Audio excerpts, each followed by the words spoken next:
Bueno, buen día a todos. Tuve que hacer este video tutorial respecto a lo que hablamos anoche en nuestro encuentro sincrónico, debido a que desafortunadamente la grabación no resultó. No estoy muy seguro si pudo haber sido por lo que creo que es por lo que no, por lo que el video resultó muy largo. Creo que no permitía grabar videos sino hasta una hora o algo así. Tengo entendido porque he consultado con algunos otros profesores y a algunos les está presentando esa falla. Entonces puede ser por la duración del video que no queda grabada toda la sesión. Entonces decidí hacer este video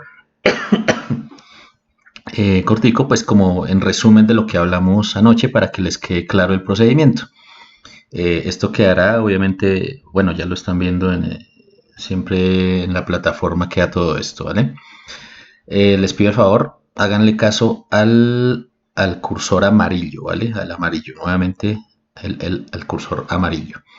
Entonces habíamos dicho que, bueno, para volver a explicar aquí conceptualmente lo que significa una forma de fondo, ¿sí? Y una forma de grano, ¿de acuerdo? Entonces habíamos dicho que acá lo que tiene que ver con formas de grano, ¿sí? Acá, esa forma de grano, o sea, esa fricción que generan los granitos genera una resistencia al flujo, ¿sí? Eso es un tipo de resistencia y el otro tipo de resistencia es el que dan las formas de fondo. Entonces, como las formas de fondo tienen no solamente esta resistencia por la misma forma, o sea, ¿qué quiere decir? Que viene el flujo acá y hay una resistencia al flujo que la producen estas formitas. O sea, es como una resistencia que hace que el flujo no vaya tan rápido, por así decirlo. ¿Sí? O sea, es como una oposición que hay, ¿cierto? Entonces, esas formas de fondo generan una oposición, pero también lo hacen los propios granitos. Entonces, si estos granitos son más grandes, pues va a haber también mayor fricción y mayor oposición al flujo. ¿De acuerdo? Entonces, básicamente eso. Entonces, por esa razón, aquí se habla, Einstein, bueno, el hijo de Einstein, lo que les decía, genera una resistencia al flujo dada por granos, perdón, ese prima es de granos, y por forma, que es el doble prima. Entonces, de esa manera, nosotros vamos a tener un tau para el abaco de Shields y una velocidad cortante, que acuérdense que la velocidad cortante no es la velocidad de flujo. La velocidad de flujo es la que va por aquí arriba, cuando el flujo, la altura de la lámina de agua, sea a la altura que esté, es la velocidad a la cual va el flujo. Y otra es la velocidad de corte, que es la oposición o digamos la influencia que ese calado o esa altura de la lámina de agua da directamente sobre el lecho. Eso es esa velocidad de cortante de oposición, ¿de acuerdo? Que es en esta zona. Entonces una cosa es lo que hay acá y otra cosa es lo que hay acá, que sí es la velocidad de flujo normal, ¿de acuerdo? Entonces, teniendo en cuenta eso, habíamos dicho que arrancábamos el procedimiento básicamente asumiendo R'H, o sea, el R'H que es, digamos, el radio hidráulico debido al grano, ¿de acuerdo? Acuérdense que el radio hidráulico, en términos generales, puede asumirse, digamos, como la altura de lámina de agua, ¿sí? En ríos.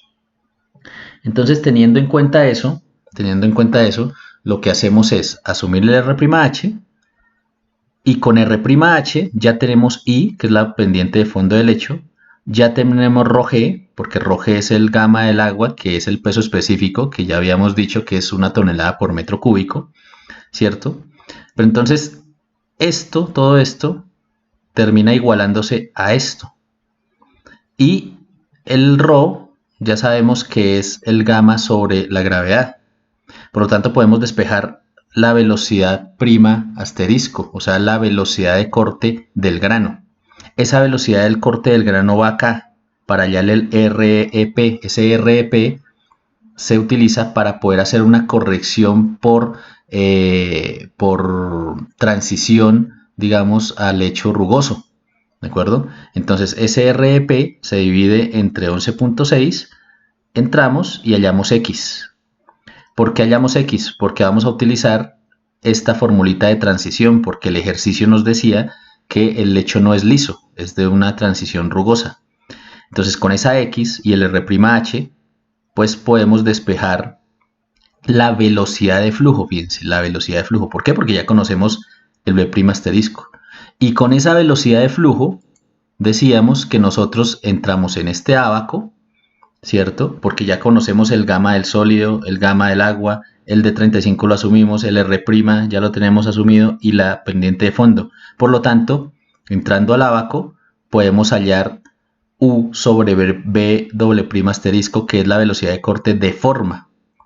Entonces, en ese sentido, por ejemplo, si entráramos por acá con 2, por decir algo, con 2, nos daría que U sobre B' asterisco es igual a 20. Por lo tanto, 20 es igual a U sobre B' asterisco. Entonces, si despejamos U, nos daría, si despejamos B' asterisco, nos quedaría que la U, o sea, la velocidad de flujo que ya habíamos hallado en la diapositiva anterior, sobre 20 nos va a dar el B' asterisco. Y con ese B' asterisco despejamos entonces el R'H, ¿cierto? Y si ya tenemos el R'H y ya teníamos asumido el R'H, quiere decir que tenemos el RH total, ¿de acuerdo?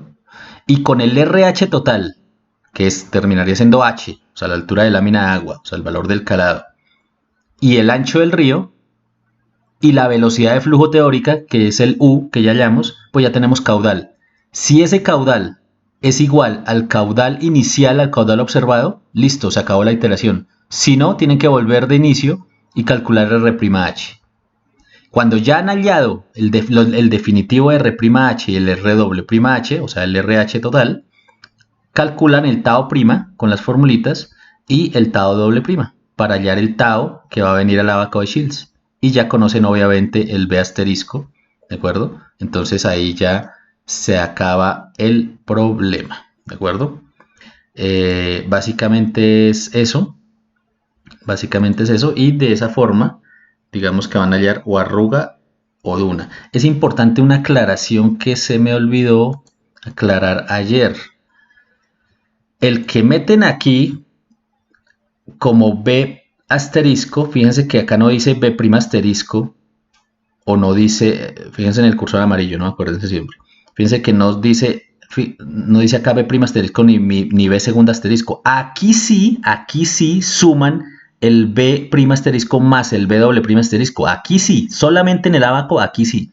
¿Para qué? Para definitivamente ver ya con el B asterisco, que es B' más B' asterisco, y con el tau que hayan acá, de esta suma también, verifican si es una arruga o una duna o si el lecho está en reposo. ¿Listo? Básicamente eso, entonces quería aclararles. Y ahora sí, pues que termine el taller. Ya ahorita les actualizo la fecha de entrega. Hasta luego.